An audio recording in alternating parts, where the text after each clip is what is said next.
tarde a todos. É com grande alegria que nós estamos aqui reunidos, estamos aqui na casa de Chico Xavier, em Pedro Leopoldo, para que possamos fazer bate-papo, essas reflexões tão valorosas para todos nós em torno do Evangelho de Jesus. E nosso tema proposto hoje é a construção da fé, é uma reflexão sobre a fé raciocinada que Kardec nos recomenda, está no capítulo 19, A Fé Transporta Montanhas, onde ele nos fala da fé religiosa, a condição da fé inabalável, né, que é um axioma que ele nos traz, que ela só é inabalável quando pode encarar a razão frente a frente em todas as épocas da humanidade. Então, sobre fé, Kardec nos deixa essa mensagem, né, para que nós possamos refletir. Para entender quando Kardec nos traz essa máxima, nós queríamos passar rapidamente sobre os objetivos que Kardec nos apresenta nas obras básicas, que nós podemos ver em 18 de abril de 1857, que é lançado o Livro dos Espíritos, com as perguntas e respostas para que Kardec fosse compreendendo toda essa proposta da espiritualidade na orientação da humanidade. E o Espírito da Verdade nos coloca o seguinte: todo homem que se dedica a uma especialidade escraviza a ela ou suas ideias. Afastai-o do assunto que ele quase sempre se confundirá, porque deseja tudo submeter ao seu modo de ver. Esta é uma consequência da fragilidade humana. Isso aí foi Kardec que falou, não o Espírito da Verdade. Kardec, então, aqui ele propõe, né, a boa nova do Cristo, né, mesmo sem ainda trazer o Evangelho, aqui ele traz ideias novas como ele faz, né, e o homem, sendo muito prevenido, né, contra ideias novas, às vezes não cede a esta nova ideia, né? Então, quer dizer, a gente fica reduzido, como fala, né? A gente fica escravo das nossas ideias e se afasta delas, a gente se perde. Então, a gente confunde tudo. Então, ele traz que era uma coisa realmente para ser estudada, para ser inovada na vida de cada um a partir das respostas que os espíritos nos foram trazendo. Depois nós vamos ver que ele fala também sobre o orgulho do homem, né? Que a razão, muitas vezes o que a gente chama pela razão, apenas é o orgulho mascarado. Então, a gente acha que está com toda a inteligência, com toda como diz, a verdade, e ele fala aqui que é um orgulho mascarado. Então, a razão, muitas vezes, né, ela não é infalível nesse sentido. Bom, aí depois nós estamos tendo o Livro dos Médiuns. Ele lá traz para a gente em 1861, em 15 de janeiro, sua publicação. Ele já traz alguns conceitos para que a gente possa ir já buscando, né, sobre a questão do espiritismo ser consciência e filosofia. E ele foi: quem desejar conhecê-lo seriamente deve, pois, como a primeira condição, submeter-se a um estudo sério.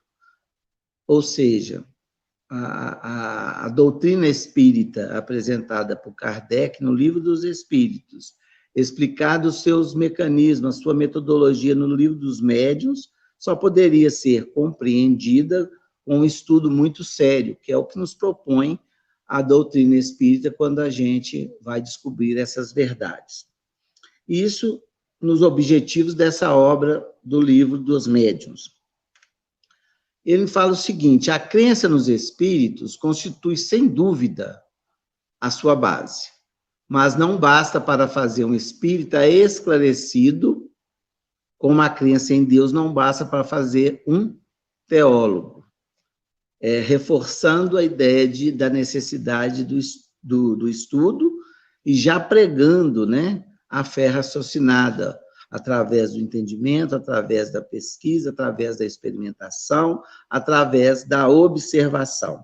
Então, acreditar na comunicabilidade dos espíritos ou que os espíritos existem não pode fazer uma pessoa um espírito esclarecido, né? Mas é o estudo sério que ele vai buscar em torno do assunto.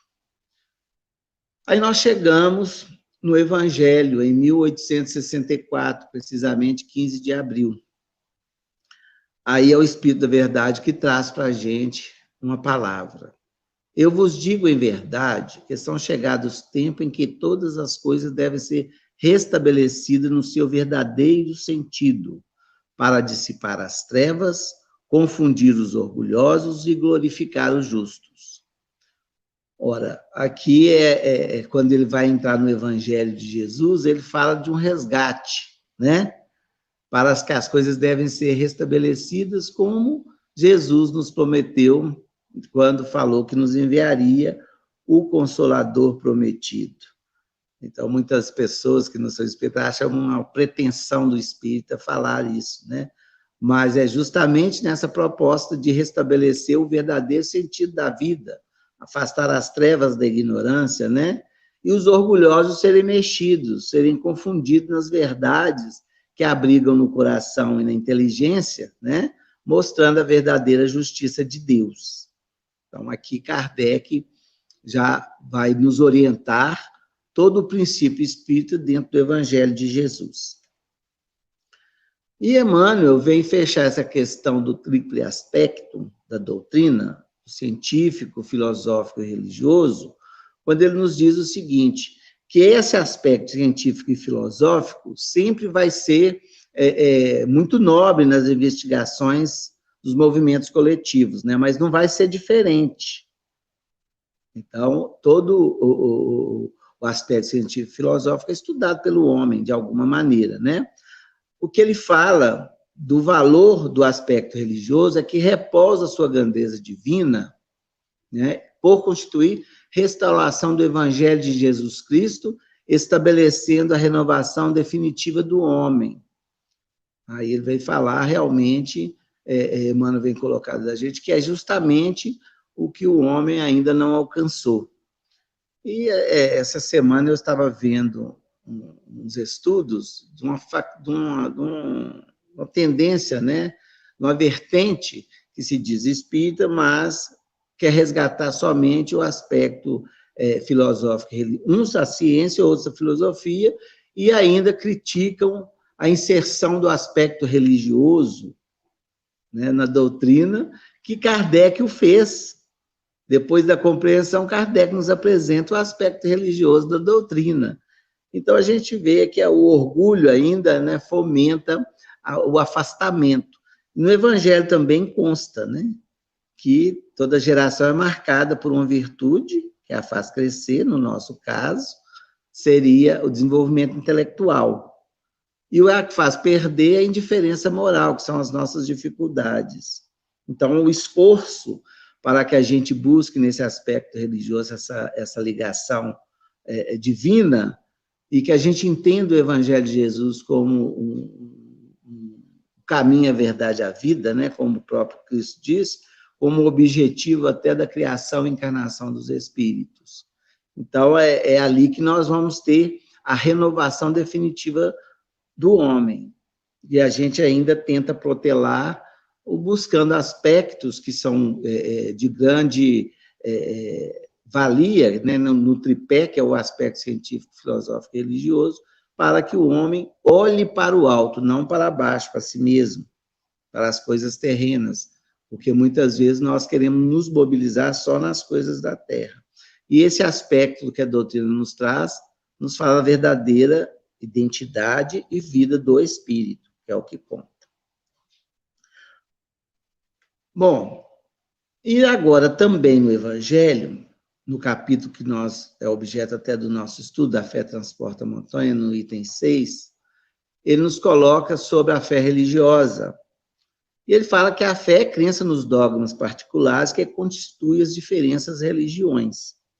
O interessante de Kardec, nesse estudo, ele não se detém numa forma que a doutrina espírita só tem que seguir, mas ele faz uma análise do contexto das religiões existentes ou da proposta da religião. E aí ele nos esclarece que, nesse sentido, a fé ela pode ser raciocinada ou cega, que é o que nós buscamos na doutrina espírita, ser a fé raciocinada, né? A fé cega nada examina, né? Aceitando sem controle o falso e o verdadeiro. Então, a fé cega, ela funciona como uma prescrição. Você acredita naquilo e pronto, né? E a fé raciocinada, não, ela vai perquirir, ela vai se utilizar de todos os recursos da inteligência, ela vai usar o recurso da observação, da experimentação, como Kardec nos orienta. Por quê? O fanatismo advém, né, de seguir cegamente a alguma doutrina ou algum dogma sem a avaliação da razão e das consequências, né, dos resultados daquelas atitudes. Então, por isso que Kardec fala que ela pode produzir o fanatismo. Bom, então nós vamos entrar no nosso tema, a construção da fé. Né? Luz que não vejo, mas é ela que me guia. A fé, então, é uma luz que guia o espírito. E o Paulo de Tarso, em Hebreus, no capítulo 11, versículo 1, ele nos dá uma definição de fé. A fé é uma posse antecipada do que se espera, um meio de demonstrar as realidades que não se veem. É um pouco confusa essa explicação de Paulo, porque é a posse antecipada do que se espera. Então, seria busca de uma certeza, né? E de umas realidades que não se vê. Então, não é o palpável, a fé é subjetiva. Né? Ela é um sentimento que é necessário para que a gente persiga tudo isso. Então, é uma posse antecipada do que se espera, né? E as realidades que ainda não se vê. Então, essa é a definição de Paulo. Vamos ver se a gente chega nessa mesma conclusão que Paulo aqui no nosso estudo. E no Evangelho segundo o Espiritismo, dá o conceito de fé para a confiança que se tem no cumprimento de uma coisa, na certeza de atingir um objetivo. Então, a fé, ela é a mola propulsora para a gente chegar a um fim. Né? Então, a gente acredita no mecanismo da fé para chegar a algum objetivo. É uma espécie de lucidez, ela não é uma lucidez porque ela é mais subjetiva, né? Que faz ver pelo pensamento aos fins que se tem em vista e os meios para atingi-lo. Olha a posse antecipada aí, através do pensamento. Né? O pensamento é um mecanismo de comunicação do espírito com o corpo e do espírito com o universo. Então, é essa certeza, né? Por isso, quanto mais espiritualizado o ser é, mais ele vai ser nimbado de fé, porque mais acesso ele vai ter, mais objetivos elevados ele vai buscar, né? Então, ele caminha, por assim dizer, com total segurança. Né? Num e outro caso, ela leva a realizar grandes coisas. Então, a fé dá segurança ao espírito, ou ao homem, né, na busca das suas próprias realizações desde a criação. Então, esse é o conceito de fé que nós vamos encontrar no Evangelho segundo o Espiritismo. E muita gente acha que questão de fé, quando a fé ainda acha que a fé cega, né? Por exemplo, muitos não acreditam na existência do espírito, ou na comunicabilidade deles, acha que a gente tem uma fé cega, ou que nós estamos seguindo um dogma, ou acha que é mais fácil para a gente compreender a vida, mas dá um trabalho, né? Porque depende do estudo e dessa ascensão espiritual para a gente ir buscando. Por isso que nós falamos na construção da fé, nós estamos em processo, né? Para que a gente tenha total segurança, porque isso nós ainda não temos a segurança, né? Ou, às vezes, a fé inabalável, nós ainda nos abalamos por muita coisa, porque nós estamos na construção da fé, e bendita seja a doutrina que nos oferece esse caminho. Então, vamos ver o que é Meimei, né? Eu sou colaborador do Centro Espírita Meimei aqui em Pedro Leopoldo, né? Tivemos a oportunidade de organizar um livro chamado Registros Mortais, com mensagens de Chico Xavier, Então, por isso eu trouxe a Meimei numa prece muito bonita, que tem Confia Sempre, que é bem conhecida de todos. Num dos trechos, a Meimei nos fala da fé. De todos os infelizes, os mais desditosos são os que perderam a confiança em Deus e em si mesmo, porque o maior infortúnio é sofrer a privação da fé e prosseguir vivendo. Olha que a profundidade com que Meimei nos traz, com que sensibilidade, né? Então, de todos os infelizes, a gente acha que muitas vezes a infelicidade estão nas coisas reservadas à matéria, transitórias aqui na Terra, ela considera os mais exitosos que perderam a fé em Deus e em si mesmo, e prossegue vivendo. E tem alguns que não suportam, né? Acaba cometendo o autoextermínio. A importância da fé, né? Aqui nós podemos classificar assim. E vamos continuar com Kardec, da fé humana e a fé divina. Aqueles que perderam a fé em Deus e em si mesmo, como diz a Meimei, que é a fé humana e a fé divina, né? E aí nós vamos de encontro ao que Paulo nos fala lá, Kardec nos esclarece aqui, ó. A fé é o sentimento inato dos seus destinos futuros. É a consciência que ele tem das faculdades imensas depositadas em germe. Olha a construção que Kardec nos apresenta. Nós somos depositados em germe, né? Nós temos essas faculdades latentes, né? E nós temos também um sentimento do futuro do espírito. E o princípio é em estado latente ainda, né? E que ele cumpre fazer, desabrochem e cresçam pela vontade, pela ação da sua vontade. Ou seja, na criação, Deus nos faz ignorantes para que possamos atingir a perfeição. Nos dá o recurso, né, para essa trajetória em germe e que compete ao homem, pela ação da sua vontade, fazer que cresçam.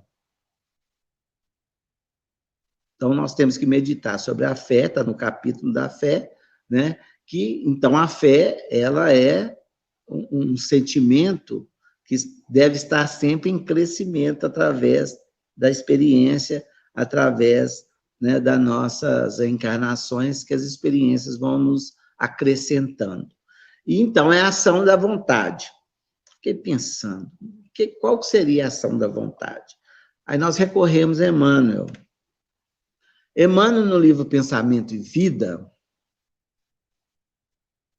na lição de número 2, ele nos fala sobre a vontade.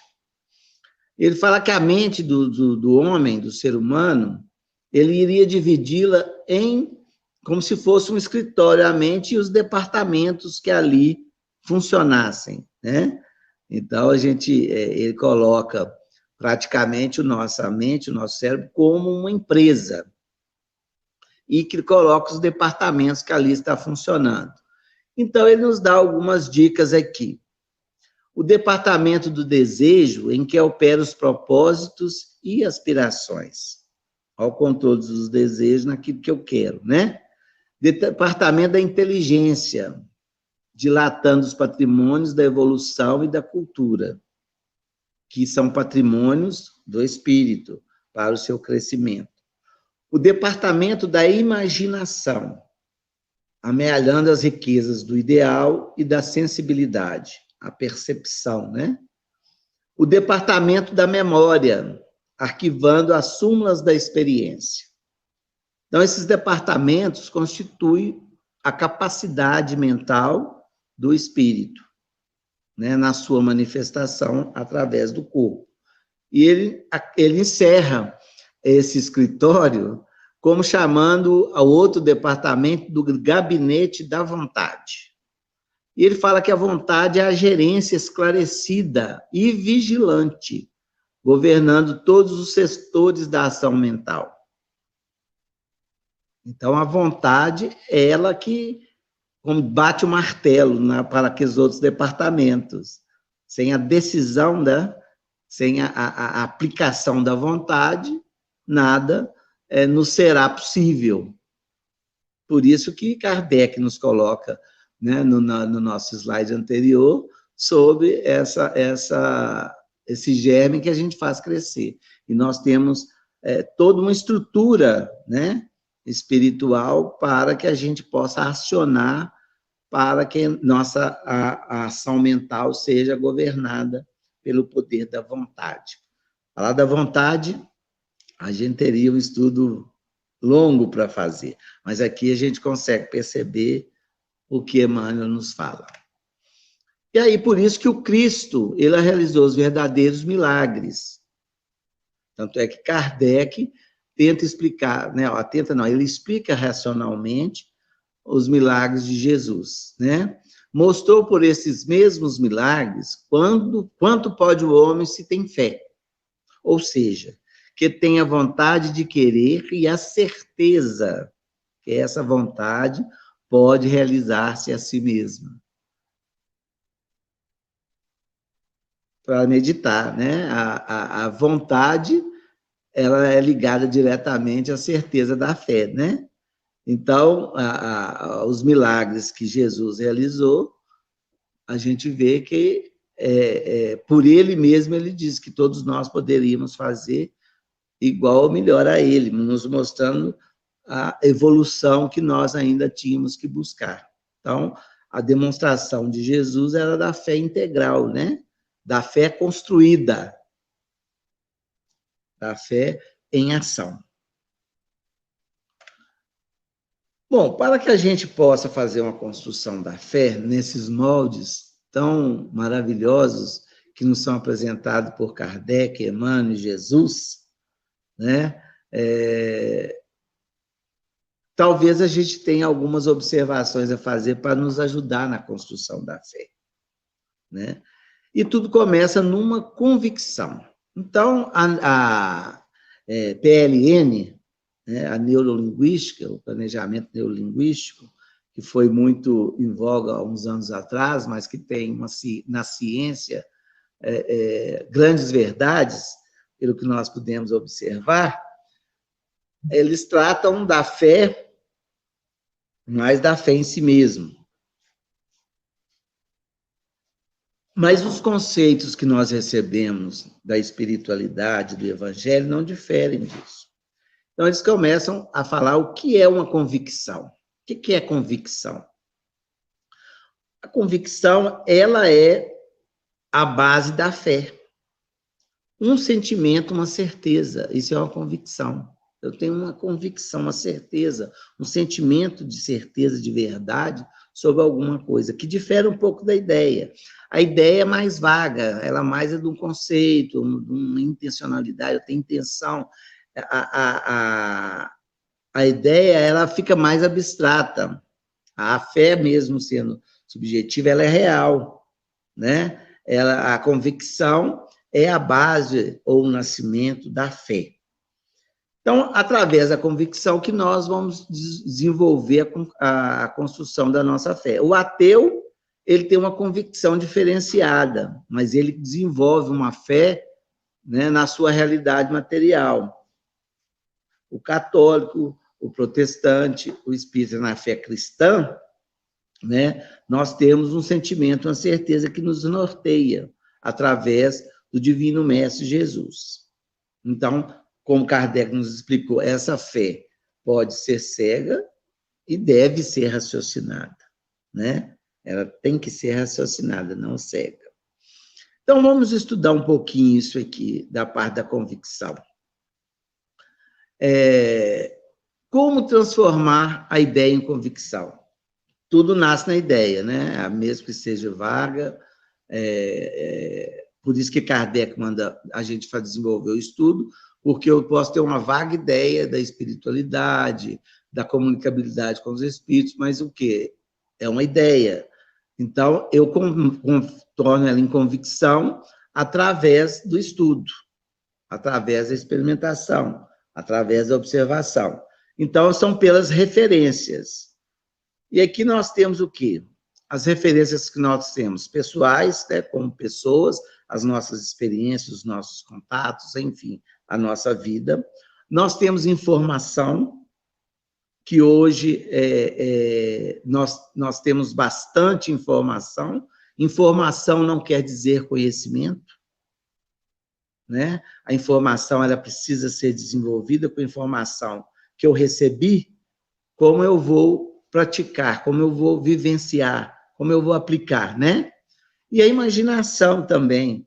A imaginação, como diz que a explicação de Emmanuel, nós buscamos um ideal, né? Nós criamos, fazemos telas mentais que vão nos favorecer a trajetória das realizações. Então, a convicção, se eu tenho uma ideia, qual o meu passo? É transformá-la em convicção. Como eu faço essa transformação, né? Pelas nossas experiências, referências, informações, imaginação, referências pessoais, eu posso ter até os chamados, aquelas pessoas que eu gostaria de me espelhar, aquelas pessoas que eu aprendo, isso tudo nos faz ter uma convicção em desenvolvimento. Bom, depois eu vou ter essa observação sobre o cérebro, né? Que ele não é capaz de perceber a diferença entre o que imaginamos de forma vivida e algo que experimentamos de fato. A obra de André Luiz, nós temos que estudar até muito mais as chamadas telas mentais. Então, há um registro, né? A neurolinguística trabalha muito nisso, há um registro, né? Dentro do que eu imaginei e do que eu vivi, o cérebro ele vive a mesma sensação, digamos assim, o mesmo registro. E nós também, na nossa imaginação, nós também vivemos emoções, né? O pensamento. Então, se ele converge para um lado positivo, as nossas emoções vão ser grandiosas, né? Se é para um lado negativo, nós entramos nas trevas. E também as nossas experiências, tem uns que nos elevam, tem outros que nos fazem queda. Então, isso tudo, como o Emmanuel fala no departamento da memória, para tudo isso é um registro no espírito. Então, por isso, a convicção, o trabalho que nós fizemos de realizações de imaginação, ele tem o mesmo efeito em nós. Então, nós temos que imaginar coisas muito melhores, né? Bom, e aí nós colocamos níveis de convicções. O que seria isso? Primeiro, a opinião. A gente tem muita questão em termos de fé, em termos de verdade, né? A questão da opinião. Então, a opinião é algo sobre o qual sentimos certeza relativa. Pode mudar com mais facilidade. Então, eu tenho opinião de alguma coisa, né? Eu tenho a opinião que aquele alimento é ruim. Eu posso mudar a partir do momento que eu experimentar. É uma certeza relativa, às vezes pela aparência do alimento, pelo preparo, pela apresentação, né? A gente tem uma opinião que aquilo não é bom, só para a gente pegar um exemplo. Mas, então, há certeza relativa. Então, ele ainda pode mudar. Que aí, então, fica na fase das ideias. A convicção, depois que nós a formamos, né? Com base nas referências, ela nos proporciona uma certeza absoluta. Nós temos um senso de verdade. Então, eu estou convicto de alguma coisa, eu já tenho umas referências que sustentam aquela opinião. Vamos pegar o alimento. Eu tinha uma opinião que ele era ruim. Depois de eu experimentar com uma referência maior, eu vou achar que ele não é tão ruim. Quando uma pessoa faz muito bem aquele alimento, eu vou achar aquilo gostoso. Ou, pelo contrário, eu vou ter certeza que ela é ruim mesmo, né? Então, a convicção, ela cria esse senso da verdade, essa certeza que a fé nos pede, né? Essa posse antecipada das coisas. A crença, ela ofusca um pouco a convicção, porque ela tem uma intensidade emocional maior, que vincula aquela ideia do ponto de partida. Então, é a questão da emoção, do amor, daquele sentimento que nos nutre. Então, a crença, ela já passou por todas as fases. Então, nós precisamos chegar a essa fase da crença, né? Chico Xavier, o amor que ele tinha a Jesus, permitiu que ele tivesse a crença que teve. Jesus, com a crença que tinha em Deus, permitiu que ele fizesse as realizações, né? Enfim, Kardec, pelas convicções que ele teve, do pressuposto que tinha que ter algo inteligente movendo uma mesa, ele foi fazendo as suas referências e chegou à crença da realidade dos espíritos, a sua comunicabilidade, interferência no mundo corpóreo. Então, é um caminho que pode nos oferecer, né, essa certeza com uma intensidade emocional muito maior. Por isso que, muitas vezes, uma pessoa que adquiriu uma crença de uma forma diferente que a nossa, para a gente é tão claro que a nossa crença está certa e a do outro errado, mas ele não consegue absorver, né? Então, ele já elevou a sua convicção ao ponto de crença. Aí nós vamos voltar a Kardec.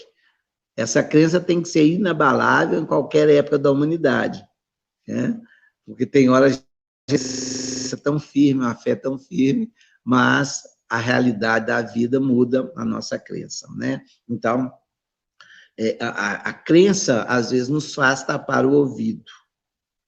Então, tem que ter uma maneira muito especial de convidar ou de sermos convidados a buscar as referências necessárias para que a gente chegue no ponto de crença devido, né? Então, muitas vezes, nós queremos... por isso que Kardec falou que não tinha que procurar prosélitos, que era muito difícil, principalmente sendo uma ideia tão nova, né? Como foi o advento da doutrina dos espíritos. Mas o caminho é indicar as referências. Por isso que Arnaldo Rocha, que trabalhou com Chico no Meimei, sendo esposo, né, da Meimei, ele tem um comentário que tudo que ele perguntava a Chico, eu vi isso em tal livro, eu vi isso em tal situação. Ele criava as referências para que a fé fosse construída, né? Então, a fé não se prescreve quando a fé ela é raciocinada. Então, está aí as 3 dicas de levar até a convicção. Aí vamos usar um exemplo de uma pessoa aqui, bem conhecida nossa, o Paulo de Tarso, né? Que teve essa perseguição a Jesus, teve uma opinião na experiência que ele teve da visão de Jesus, que ele se transforma, ele vai para o deserto buscar as referências necessárias para que ele pudesse estabelecer a fé necessária para a obra que ele tinha que realizar. E depois que ele volta, e foi rejeitado pela família, pelos amigos, mas sustentou a fé. E em Romanos, no capítulo 8, versículo 38 e 39, ele dá um testemunho de fé nesses conceitos que, ora, nós estamos estudando, de a opinião, da convicção, a crença. E ele fala como já crendo. Pois eu tenho a certeza de que nada pode nos separar do amor de Deus. Nem a morte, nem a vida, nem os anjos, nem outras autoridades ou poderes celestiais, nem o presente, nem o futuro, nem o mundo lá de cima, nem o mundo lá de baixo, pode nos separar do amor de Deus, que é que é nosso por meio de Jesus Cristo, o nosso Senhor. Olha a convicção elevada à fé, inabalável, na certeza. Ele citou todos os exemplos que ele podia naquela hora. Nem anjo, nem demônios, nem autoridades, nem futuro, nem o mundo de cima, nem o de baixo, ou inferior, superior, né? Nada pode nos separar do amor de Deus, né? Que o nosso meio é o Jesus Cristo, ou Cristo Jesus, como ele fala, o nosso Senhor. Então, aí ele entendeu a mensagem, né? Ele dá esse testemunho de fé, de compreensão, através das suas próprias experiências, às vezes muito dolorosas, mas que não o abateu em momento algum depois disso. Então, ele fez uma construção de fé, né? Uma construção da fé. Paulo de Tarso. E um outro também que a gente pode citar, que é o Chico Xavier. Eu estou aqui na casa dele, né? Lhe peço essa palavra, peço a palavra dele emprestada, para poder também exemplificar tudo que a gente disse até agora.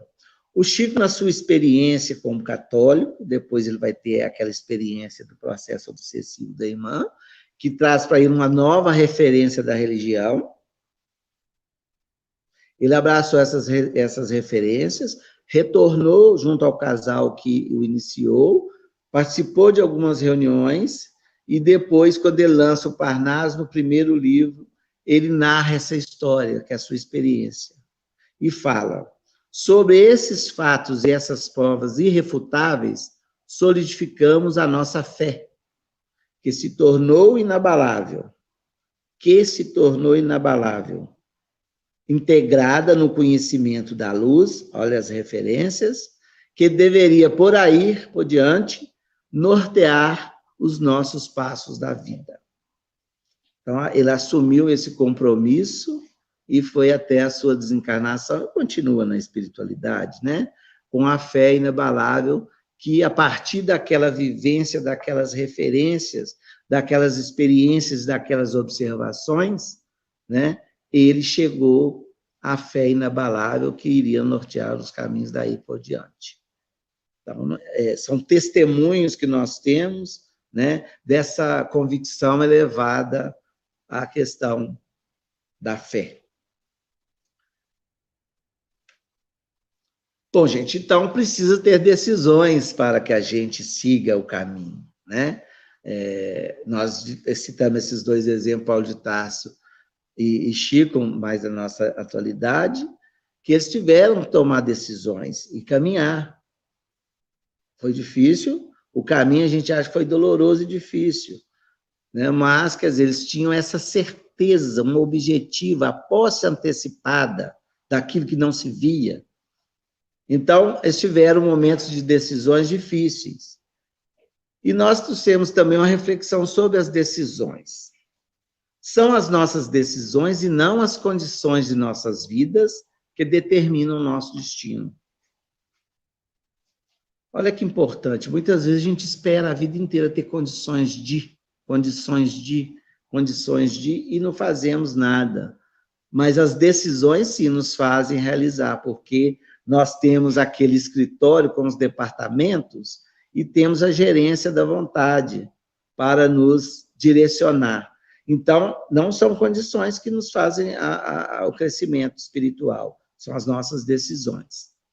E para realizar, tem uma diferença muito grande em estar interessado e estar empenhado. Muitas vezes a gente interessa por muita coisa, fazer muita coisa, mas não tem empenho. Né? Não tem aquele trabalho necessário para a construção da fé, então a gente não consegue. Então, é uma frase que a gente, eu gostaria tanto, né? Eu gostaria tanto de... Mas o eu gostaria, ele declara uma preferência, não uma decisão.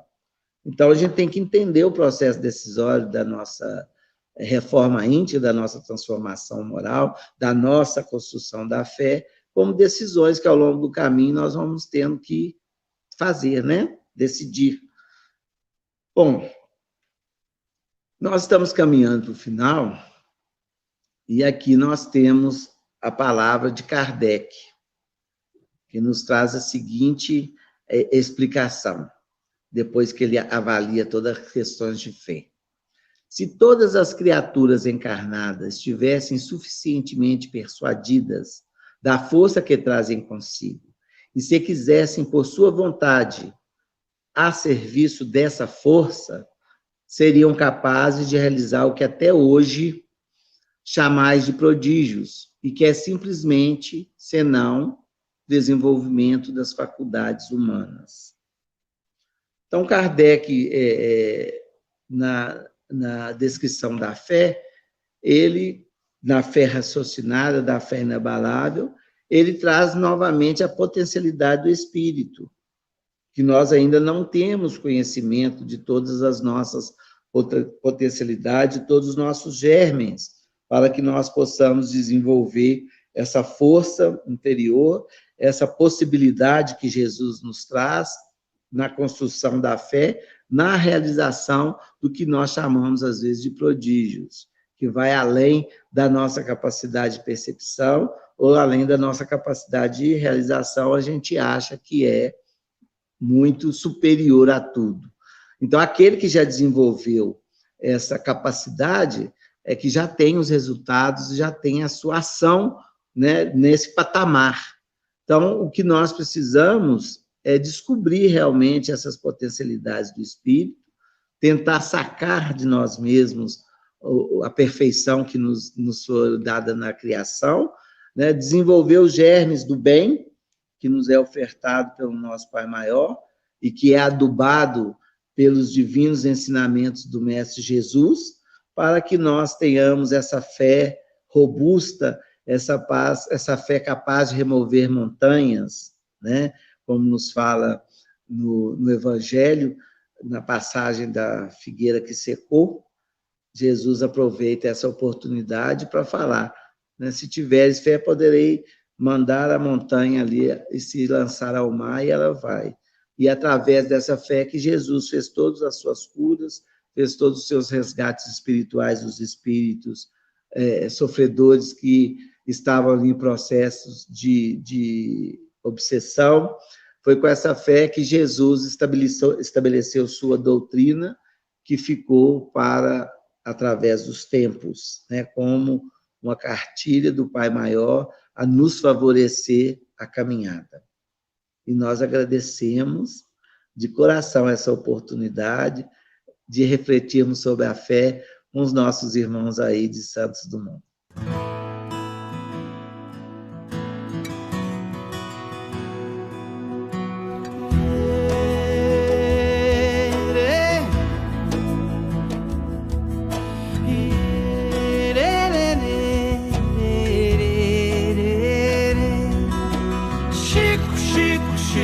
Chico Xavier,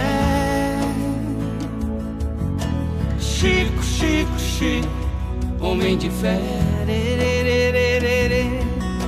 Chico, Chico, Chico, Chico Xavier, Chico, Chico, Chico, homem de fé.